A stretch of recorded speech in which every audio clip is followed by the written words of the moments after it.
Welcome दोस्तों, स्वागत है आपका नॉवेल वर्ल्ड में। आज मैं आपके लिए लेकर आई हूँ मोहब्बत, साजिश और एक अधूरी हकीकत का 20वां एपिसोड 20। पिछले एपिसोड में हमने देखा था कि कैसे डायरी के हर शब्द ने आयरा के दिल में दर्द और गुस्से की लहरें पैदा कर दी थी। मेरे और अमर के लिए कोई प्यार नहीं था, सिर्फ एक बोझ थे हम उनके लिए। और आकाश, क्या उन्होंने कभी मुझे अपनी बेटी के रूप में स्वीकारा भी था? आयरा ने डायरी को बंद किया और सिर पकड़कर बैठ गई। उसके दिमाग में सवालों की गूंज थी। क्या सविता जानती थी कि मैं आकाश की बेटी हूँ? राधिका, तुमने मुझसे मेरी माँ छीन ली। आकाश, तुमने मुझे कभी अपना नहीं समझा। आयरा ने जब सविता के सामने डायरी रखी तो सविता ने एक पल के लिए चौंकने का नाटक किया। उसकी आंखों में कोई हैरानी नहीं थी, बल्कि एक अजीब सा ठंडापन था। तो आखिर तुम्हें यह डायरी मिल ही गई, सविता ने मुस्कुराते हुए कहा। उसकी मुस्कान में हल्की सी कुटिलता झलक रही थी। आयरा की आंखों में गुस्सा और दर्द था। ये सब क्या है? क्या इसमें जो लिखा है वो सच है? क्या मेरी माँ ऐसी थी?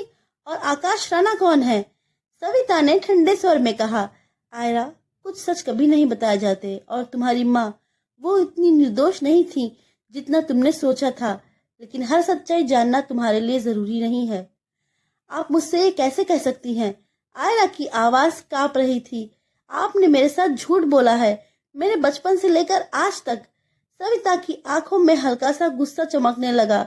झूठ? मैंने तुम्हें बचाया है आयरा। तुम नहीं जानती कि तुम्हारी माँ कितनी स्वार्थी थी। उन्होंने तुम्हें कभी नहीं चाहा। ये डायरी वही साबित करती है। आयरा ने ठंडी सांस लेते हुए कहा। लेकिन अगर मेरी माँ ने मुझे नहीं चाहा तो आपने क्यों संभाला मुझे? आप कौन है मेरे लिए? सविता एक पल के लिए चुप हो गई, लेकिन फिर उसने धीमे स्वर में कहा, मैंने जो किया, क्योंकि मैंने अरुण से शादी की थी और उस लिहाज से तुम मेरी बेटी थी। और कुछ सवाल ऐसे हैं जिनके जवाब तुम कभी नहीं जान पाओगी। आयरा को सविता के शब्दों में एक अजीब सी चालाकी महसूस हुई। ऐसा लग रहा था जैसे सविता छत छिपाने की कोशिश कर रही हो। तुम्हारे माँ के बारे में जो लिखा है, वो सब जानने के बाद भी क्या तुम उसे माफ कर सकोगी? आयरा का गुस्सा अब बढ़ रहा था। आपने मेरे जीवन को झूठ बना दिया है। क्या आकाश राणा मेरे पिता हैं? और अमर, वो कहाँ है? सविता ने गहरी सांस ली और एक पल के लिए चुपचाप आयरा को देखा। आकाश राणा का नाम सुनकर तुम इतनी परेशान क्यों हो? तुम चाहती हो कि मैं तुम्हें सच बताऊं? तुमने डायरी पढ़ी है, तुमको मालूम होना चाहिए आकाश राणा तुम्हारे पिता हैं। तुम और अमर तुम्हारी माँ की बदचलनी का नतीजा हो। मुझे ये सच पता चला था, फिर भी मैंने अरुण को कुछ नहीं बताया था, क्योंकि मैं उन्हें दुख नहीं देना चाहती थी, और वो भी तुमको अपनी सगी बेटी समझते थे। सच जानने के बाद भी मैंने तुम्हें पाला, क्योंकि मैं भी तुम्हें अपनी बेटी समझती हूँ। सविता ने अपनी आंखों में एक अजीब सी चमक लाते हुए कहा, तुम्हारी माँ ने जो किया वो गलत था, लेकिन अगर तुम्हें लगता है कि मैं गलत हूँ तो मैं तुमसे कुछ नहीं कहूंगी। आयरा ने गुस्से में डायरी उठाई और वहां से चली गई। आयरा के कदम तेजी से चलते हुए उसे उसके कमरे तक ले आए। उसका दिल तेजी से धड़क रहा था। वो डायरी को टेबल पर पटक कर खुद बिस्तर पर गिर गई। आकाश राणा मेरे पिता, ये सच उसके दिमाग में बार बार गूंज रहा था। सविता की बातों ने उसके भीतर की भावना को झकझोर कर रख दिया था। आज मेरी माँ का असली चेहरा सामने आया। उन्होंने अरुण को भी धोखा दिया, पर क्यों? और अमर, मेरे भाई, वो कहाँ गायब हो गए? आयरा की आंखें बार बार उस डायरी पर टिक रही थी। उसने फिर से उसे उठाया और पढ़ना शुरू किया। आकाश हमेशा मेरे पास लौट आता था, भले ही मैंने उसे रोकने की कितनी कोशिश की। अरुण, वो मेरी सबसे बड़ी गलती थी। डायरी में लिखे शब्दों ने आयरा को उलझन में डाल दिया। सच कभी एक डायरी में नहीं होता, हर कोई अपनी कहानी में नायक होता है। मुझे असली सच तक पहुंचना होगा। उसी रात आयरा ने विवान को बुलाया। विवान, मुझे तुम्हारी मदद चाहिए। ये डायरी, इसमें कुछ तो गड़बड़ है। मुझे राधिका से जुड़े हर दस्तावेज, हर सच का पता लगाना है। विवान ने शांत स्वर में कहा, आयरा, मैं तुम्हारे साथ हूँ, लेकिन अगर ये सच है कि तुम्हारी माँ ने अरुण को धोखा दिया, तो हमें उनके इरादों को समझना होगा।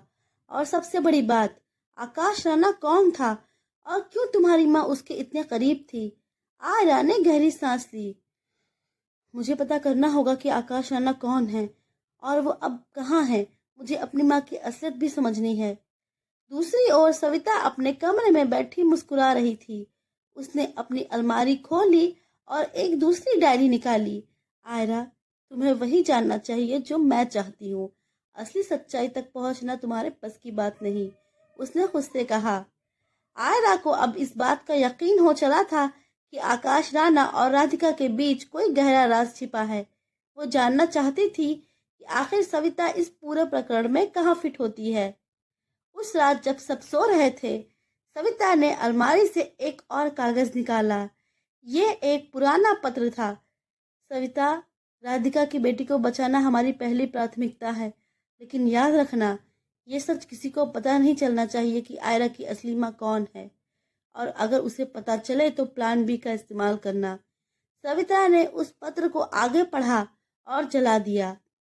सविता ने पत्र को जलते हुए देखा। आकाश राणा और राधिका के बीच का ये राज कभी उजागर नहीं होगा आयरा। तुम जितना जानोगी उतना ही उलझोगी। यही मेरा खेल है। सविता ने पत्र जलाकर एक गहरी सांस ली और मुस्कुराई। आयरा, खेल तो अब शुरू हुआ है। तुम्हारी माँ ने अपने हिस्से का खेल खेला, अब मेरी बारी है। उसने एक छोटी सी अलमारी खोली जहां ढेर सारे दस्तावेज और फोटो रखे हुए थे। इनमें से एक फोटो उसने निकाली, एक धुंधली तस्वीर जिसमें राधिका, आकाश राणा और एक बच्चा साथ खड़े थे। सविता ने धीरे धीरे उस तस्वीर को हाथ में लिया और बुदबुदाई, आकाश, तुम्हारा सच सामने आएगा, लेकिन मेरी शर्तों पर। आयरा को जो दिखाना है वही दिखेगा। राधिका ने जो किया उसकी कीमत सब चुकाएंगे, लेकिन मेरे हिसाब से। रात के सन्नाटे में आयरा बेचैनी से डायरी के पन्ने पलट रही थी, क्योंकि उसने पूरी डायरी नहीं पढ़ी थी, सिर्फ आगे के कुछ पेज और पीछे का पेज ही पढ़ा था। उसका दिल रह रहकर तेज धड़क रहा था। हर शब्द एक नई पहेली की तरह लग रहा था। आकाश राणा, कौन हो तुम? कहाँ हो तुम? डायरी के अगले पन्ने पर एक नई एंट्री ने उसकी सांसें थाम दी। आकाश जानता है कि अमर उसका बेटा है, लेकिन वो ये सच कभी स्वीकार नहीं करेगा। मैंने अरुण से झूठ बोला, लेकिन मैं और क्या करती। सविता मेरे हर राज को जानती थी। अगर उसने कुछ कहा तो। आयरा ने रात भर डायरी पढ़ते हुए बिताई। हर पन्ने पर लिखी बातें उसके मन में नए सवाल खड़े कर रही थी, लेकिन इन सवालों के जवाब केवल सविता के पास थे। सविता की मुस्कान और उसकी चालाकी ने आयरा को और अधिक चिंतित कर दिया था। स्टोर रूम की रहस्यमयी बात हुई। दूसरी ओर सविता स्टोर रूम में खड़ी थी। उसके सामने एक लंबी छायादार आकृति थी। तुम्हें भरोसा है कि आयरा तक ये सच नहीं पहुंचेगा? उस आदमी की आवाज ठंडी और तीखी थी। सविता ने उसे शांत करने की कोशिश की। मेरे खेल पर शक मत करना। आयरा के सामने वही सच आएगा जो मैं चाहती हूँ। आदमी ने एक कागज निकाला और उसे सविता के हाथ में दे दिया। ये प्लान बी है। अगर वो आकाश तक पहुंचने की कोशिश करे तो इसे अमल में लाना। दूसरी ओर अमर, आयरा का खोया हुआ भाई, अंधेरी गलियों में किसी अज्ञात स्थान पर खड़ा था। उसके चेहरे पर झुंझलाहट और थकान थी। मुझे अपनी माँ से कुछ चाहिए था, लेकिन अब उनके पास लौटना खतरे से खाली नहीं। सविता जो खेल खेल रही है वो मुझे खत्म कर सकता है। अमर के हाथ में एक पुराना लिफाफा था। आकाश राणा की सच्चाई तुम्हें बचा सकती है। आयरा का अगला कदम क्या होगा? आयरा ने विवान को फोन लगाया। विवान, मुझे आकाश राणा तक पहुंचना है, किसी भी तरह। विवान की आवाज गंभीर थी। आयरा, ये आसान नहीं होगा। आकाश राणा को तलाशना बहुत मुश्किल है। मुझे परवाह नहीं, ये मेरी माँ और मेरे पिता का सच है। मुझे जानना ही होगा। विवान ने गहरी सांस ली। ठीक है, मैं तुम्हारी मदद करूंगा। रात के अंधेरे में सविता ने एक गुप्त कमरे का दरवाजा खोला। अंदर धुंधली रोशनी में कई दस्तावेज और लैपटॉप रखे थे। उसने एक वीडियो प्ले किया। स्क्रीन पर राधिका और आकाश राणा की एक क्लिप चल रही थी। आकाश, राधिका, तुम्हारे फैसलों का परिणाम अब मैं तय करूंगी। आयरा और अमर मेरी योजनाओं के हिस्से हैं और मैं ये खेल जीत कर रहूंगी। उसने अलमारी खोली और एक पुरानी तस्वीर निकाली। तस्वीर में राधिका और आकाश राणा एक दूसरे के करीब खड़े थे। सविता की आंखों में नफरत और ठंडक दोनों झलक रही थी। आकाश राणा, तुमने मेरे जीवन को तबाह कर दिया था, लेकिन मैं तुम्हारे खून को अपने हाथों से मिटा दूंगी, सविता ने बुदबुदाते हुए कहा। आकाश राणा ने जो किया वो माफ करने लायक नहीं था।